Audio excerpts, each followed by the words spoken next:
সুনীল গগৈ বাসগৃহত জাহাংগীৰ চিন্দমুণ্ড বিচাৰি যোৱাকালিৰ পৰা আইন প্ৰশাসনৰ দিন ৰাত একাকাৰ কৰি কষ্ট কৰি আছে।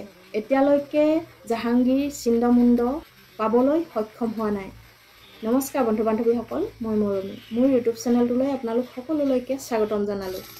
আশা কৰোঁ আপোনালোকৰ সকলোৰে ভাল। যোৱাকালিৰ পৰা জাহাংগীৰ চিন্দমুণ্ড বিচাৰি সুনীল গগৈৰ ঘৰত আইন প্ৰশাসনে পুখুৰী সিঁচি শেষ কৰিলে। তথাপিতো জাহাংগীৰ চিন্দমুণ্ডটো পাবলৈ সক্ষম হোৱা নাই। প্ৰকৃততে সুনীল গগৈয়ে হত্যা কৰি জাহাংগীৰ চিন্দমুণ্ডৰ ক'ত লুকুৱাই থৈছে এতিয়ালৈকে আইন প্ৰশাসনে একো উলিয়াব পৰা নাই। পত্নীৰ ভাষ্যমতে এইখন এখন আইন প্ৰশাসনে নাটক ৰচনা কৰিছে আৰু আইন প্ৰশাসনৰ মতে পত্নীৰ সৈতে পৰিয়ালৰ সৈতে সুনীল গগৈয়ে এখন নাটক ৰচি জাহাংগীৰক হত্যা কৰা এখন নাটক ৰচি সুনীল গগৈৰ মৃতদেহ জ্বলিলে বুলি তেওঁলোকে এখন নাটক আগতেই ৰচনা কৰিছিল। এতিয়া কোনটো সত্য কোনটো অসত্য আমি শুনিছোঁ আৰু ভিডিঅ' ফুটেজত দেখিছোঁ, কিন্তু যিসকলে CBI, CID আৰু আইন প্ৰশাসনে সত্য বিচাৰ কৰিছেনে? আৰু DNA টেষ্ট অহাৰ পাছত সুনীল গগৈ মৃতদেহ নহয় বুলি তাত প্ৰমাণিত হ'ল। তাৰ পাছত এতিয়া সুনীল গগৈ আছেগৈ ক'ত? সুনীল গগৈও মৃত্যু হোৱা নাইতো। যোৱাকালি এটা ভিডিঅ' পাই আপোনালোকৰ আগত আগবঢ়াইছিলোঁ।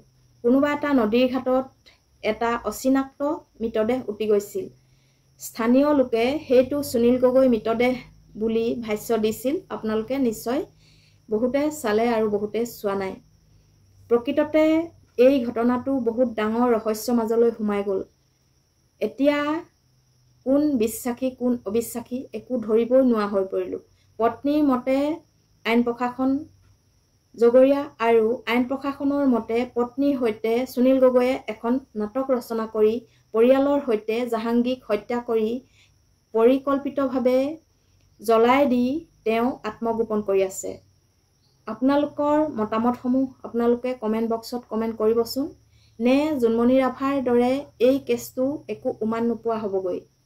প্ৰকৃততে এনেকুৱা ঘটনাবোৰ ঘটিলে আইন প্ৰশাসনে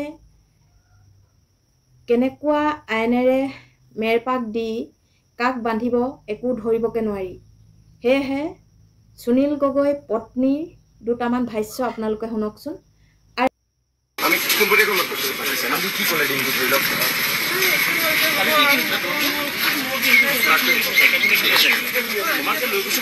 আপোনালোকৰ ভতিজা জয়ন্ত গগৈক ৰাখি থৈছে নেকি?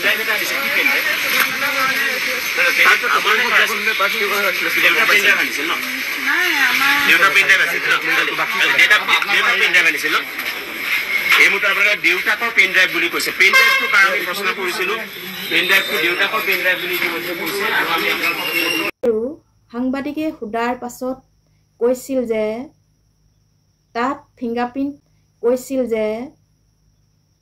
ফিংগাৰপ্ৰিণ্ট পোৱা হৈছে শহুৱেকৰ, মানে সুনীল গগৈ পত্নীৰ দেউতাকৰ। পত্নীৰ দেউতাকো আচলতে এই হত্যাকাণ্ডটোৰ লগত জড়িত আছিল নেকি? এতিয়া বহু কথাৰ সংবাদ মাধ্যমৰ যোগেদি জনসাধাৰণে গম পাইছে। প্ৰকৃততে সুনীল গগৈয়ে কি নাটক ৰচনা কৰিছিল আৰু এতিয়া ক'ত তেওঁ আত্মগোপন কৰি আছে? তেওঁ জীৱিত হৈ আহিবনে নে মৃত হৈ আহিব? এইবোৰ সকলো আইনৰ তদন্তৰ শেষতহে সকলোৱে গম পাব, নহয় জানো? এতিয়া পত্নী তেওঁলোকক জেৰা কৰি থকা হৈছে।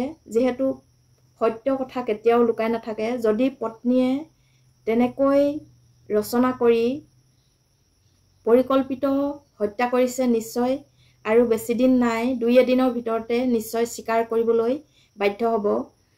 সেয়েহে মই এই ভিডিঅ'টো আপোনালোকৰ মাজলৈ আগবঢ়ালোঁ আৰু আপোনালোকৰ মতামতসমূহ মোৰ কমেণ্ট বক্সত কমেণ্ট কৰি জনাব বুলি আশা ৰাখিলোঁ। আৰু মোৰ কথাকেইটা যদি ভাল লাগিলে লাইক, কমেণ্ট আৰু শ্বেয়াৰ কৰিবলৈ নাপাহৰিব।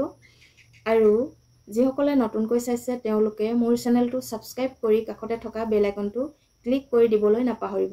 ধন্যবাদ।